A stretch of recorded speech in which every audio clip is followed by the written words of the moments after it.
৭২-এর পরে ২৪-এর পরে আমরা কি এই স্বাধীন রাষ্ট্র চেয়েছিলাম? আমরা হাসিনাকে পতন ঘটিয়েছি।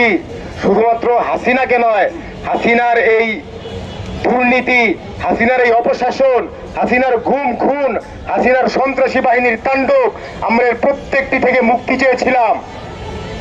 কিন্তু ২৪-এর পরে আমরা আবার দেখতে পাচ্ছি হাসিনা যে কাজগুলো করে গিয়েছিল সেই একই কাজের পুনরাবৃত্তি আরেকটি নতুন বড় দল ঘটিয়ে যাচ্ছে।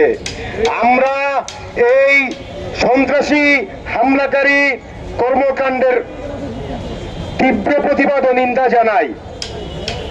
শ্রমিকের কষ্ট অর্জিত টাকার উপরে দাঁড়িয়ে যেই সন্ত্রাসীরা আমাদের ফতুল্লার মধ্যে সন্ত্রাসী কর্মকাণ্ড ঘটিয়ে যাচ্ছে, আমরা তাদের তীব্র প্রতিবাদ জানাই। আমরা নারায়ণগঞ্জের প্রশাসনকে বলে দিতে চাই, ২৪-এ আপনারা যাদেরকে শেল্টার দিয়েছিলেন তারা কিন্তু নারায়ণগঞ্জে থাকতে পারে নাই। এখনো আপনারা যাদেরকে শেল্টার দিয়ে যাচ্ছেন তারাও সামনে থাকতে পারবে না ইনশাআল্লাহ। ইনকিলাব জিন্দাবাদ।